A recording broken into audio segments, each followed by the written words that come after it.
Here's your wrestling news for October 19th, 2021. And your headlines for today include why Bianca Belair and Charlotte Flair's Raw Women's title match got ruined, WWE changes Keith Lee's name once again on Raw, AEW wrestlers make fun of WWE management online, AEW Rampage beats WWE SmackDown in head-to-head half-hour ratings battle, Tony Khan reacts. What is the most popular discussion with WWE wrestlers backstage? Former WWE star spotted using Seth Rollins' curb stomp finisher on the Indies. Paige is one bump away from a wheelchair, says ex-WWE writer. The King of the Ring and Queen's Crown tournament take an unexpected turn on Raw. AEW star reacted.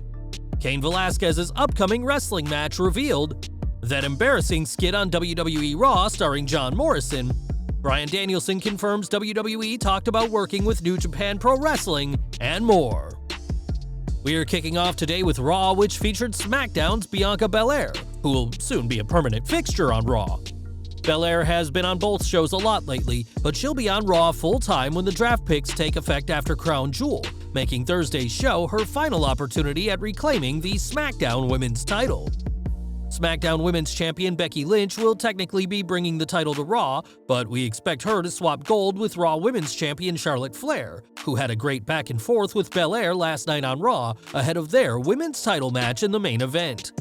It shouldn't come as a surprise that the Flair-Belair match turned out to be one of the best women's matches in 2021, up there with Belair's title win at WrestleMania 37, as the EST continues to prove why she is deserving of her push. After an incredible and grueling match between two of WWE's top female wrestlers, the match ended in a DQ after Flair used a steel chair, meaning she retained her title.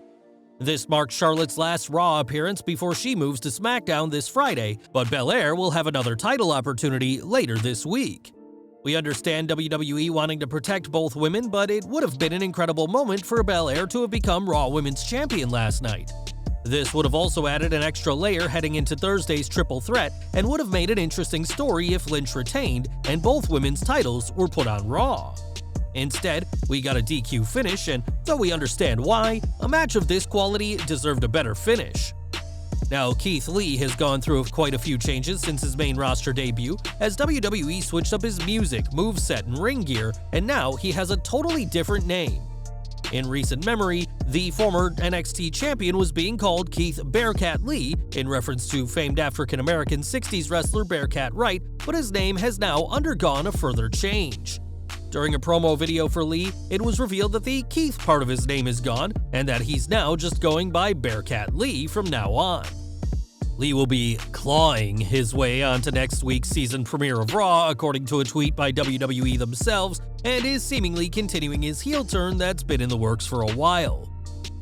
Before Adam Cole left WWE, he'd been pitched the idea of being the manager for Lee on the main roster, and though Cole obviously rejected that idea, we have to wonder if the Bearcat Lee name was mentioned during that pitch to the former NXT champion.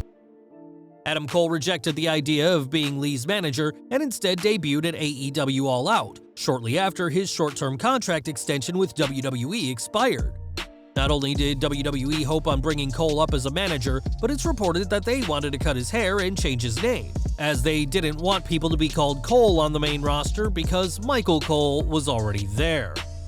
The idea that Cole would have to change his name made a buzz online, and although Cole has said he left WWE on good terms, the idea he was pitched almost certainly left him scratching his unshaved head.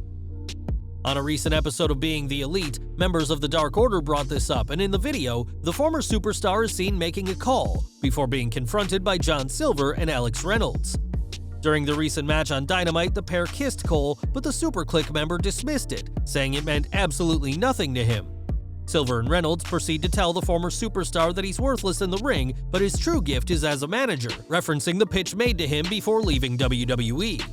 Hilariously, Cole does try out an intro for the tandem before telling them to eat excrement with some not-so-PG terms.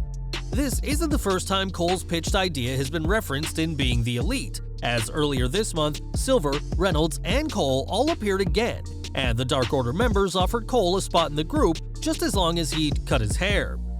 The comedy that unfolded both earlier this month and in the latest BTE shows that WWE lost a huge star in Adam Cole, a star that AEW are more than happy to have on its roster. Last Friday, WWE SmackDown and AEW Rampage competed head-to-head for 30 minutes, with SmackDown winning comfortably when it came to viewers throughout the show. During that last 30 minutes, though, it was Rampage who reigned supreme, at least in one demographic. Although SmackDown beat Rampage in terms of viewers watching, the last half hour saw Rampage win in the 18 to 49 demographic, with 328,000 fans of that group tuning in to see AEW's show, compared to 285,000 for SmackDown. PW Torch reports that in the 18 to 49 demographic across the entire shows, it was a tie, with both SmackDown and Rampage earning a respectable .24 rating. Before these numbers came out, Tony Khan teased something big, saying he couldn't wait to see what the two shows did against each other when comparing half-hour increments. We're not quite sure what this message sends to the wrestling community, that the only important part of the figures was from the first 30 minutes of Rampage, but only if you're a viewer aged 18 to 49, but nevertheless, Khan is happy to have won this half-hour war of demographics. There's been a lot of talk about ratings recently, and it's not just the fans who are invested in the weekly figures. According to a report from WrestleVotes, the current situation of WWE's dwindling ratings is a very hot topic of conversation backstage in the company, but their report didn't go into any more specifics than that. WWE is aware that their viewership isn't what it used to be, and that AEW has been catching up with them when it comes to the 18 to 49 demographic, even beating WWE's main roster programming on occasion. AEW will almost certainly never compete directly with Monday Night Raw, as Tony Khan's pre-existing relationship with the NFL would cause a big conflict of interest, but the AEW president is more than happy to take a demographics win against SmackDown's last half hour. Earlier this year, WWE released Buddy Murphy, who is now competing outside the company as Buddy Matthews. During his WWE run, Matthews was the disciple of Seth Rollins before they had a brief feud, and the former Cruiserweight champion hasn't forgotten about his time at Rollins' side. At this past weekend's Warrior Wrestling Sweet 16 show, Matthews faced Chandler Hopkins and used Rollins' Buckle Bomb, followed by the Architect's Curb Stomp.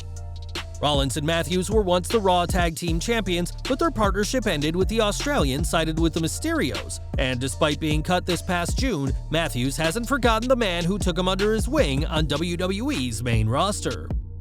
After being forced to retire from the ring in 2018, former Divas champion Paige has insisted that one day she'll wrestle again, and has said that it will happen in WWE. Recently, Paige shared a photo of her wrestling boots and a championship, teasing a return, but that's something that shouldn't happen, according to Vince Russo. On the podcast of Dr. Chris Featherstone, the controversial wrestling booker explained why Paige should keep away from the ring, given her history of neck problems. The fact that all of them decide to get back in that ring, Chris, when all it takes is one mistake, one miscalculation, one green guy, one bump taken wrong, bro, you're one bump away from a wheelchair. If you're lucky, one bump away. That's how close you are. Speaking about Paige's other pursuits, such as her Twitch account, which earned her close to $500,000 between September 2019 and September 2021, Russo explained why the decision to keep out of the ring is a no-brainer. I don't know what's going through Paige's mind, but here's what would be going through my mind. I was lucky not to suffer even worse injuries in wrestling. Do I want to roll the dice a second time when I don't need to? That's what I'd be weighing if I were her.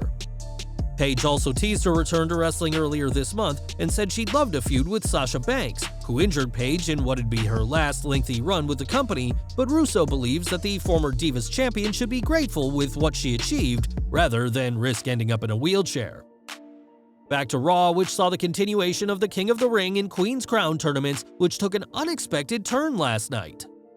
Traditionally, Kings of the Ring have been heels who benefit from having the smug claim of being king, but with Xavier Woods beating Jinder Mahal last night to qualify for the finals, we know that the next king will be a face, either Woods or Finn Balor. We also know that WWE is subtly telling us that Mahal's next singles push will have to wait, as it'll either be King Xavier or King Finn crowned on Thursday.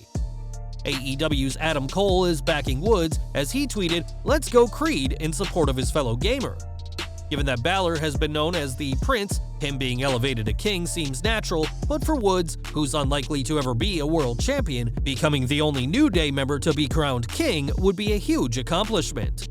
With that said, a Woods victory wouldn't accomplish much in the long run, so our money's on King Finn to be crowned this week.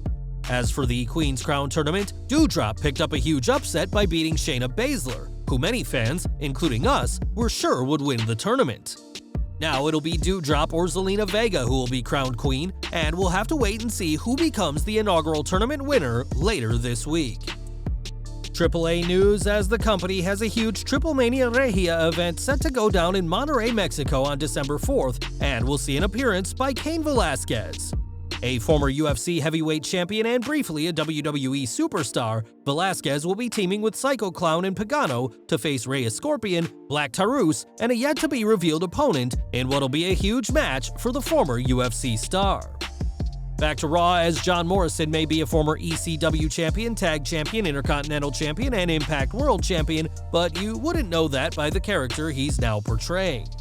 As someone who really enjoys meditation, Morrison had a segment with the Viking Raiders this week, which was pure cringe. Speaking about cheese and raids, we are reminded that WWE could have done so much more with Morrison now that he's away from The Miz, but this is the unfortunate, frankly embarrassing direction WWE have gone in. Raw also saw an appearance by Mansoor, who picked up an impressive win over Cedric Alexander, but that'll probably be the last fans see of him on Raw for a while. Mansoor only gets pushed in time for a Saudi Arabia event, and we're wondering if the whole reason for his teaming with Mustafa Ali was for the pair to split and feud in time for Crown Jewel. If so, that's a shame, as the team had immense potential, which won't be explored on TV. Mansoor won against Alexander last night and is expected to beat Ali at Crown Jewel. But what good are these wins when it's guaranteed he'll return to obscurity until the next Saudi Arabia show? And we're ending with Bryan Danielson, who joined AEW at All Out 2021, but only after some serious moves by WWE to keep him in their company. Before leaving WWE, Bryan had been vocal about wanting to compete in New Japan's G1 to test himself, and it was reported that WWE had been willing to break their long-standing tradition of not working well with others to let Bryan compete in the G1. In May, Dave Meltzer reported that WWE and New Japan were in talks about a partnership, and now Danielson himself has confirmed the reports, saying, "I don't know how far along the talks went, and I don't know even if I was the start of them for sure, but one of the things when I was talking to them when WWE was trying to re-sign me was I said, I want to be able to work in Japan." Those talks didn't go anywhere as Bryan left WWE in late April, and he's hoping to finally get to compete for New Japan, albeit now as an AEW star. Well guys, that's our news for today. Please share your comments below. Also hit the like button, subscribe to our channel, and hit the bell icon to receive all notifications. And as always, thanks for watching.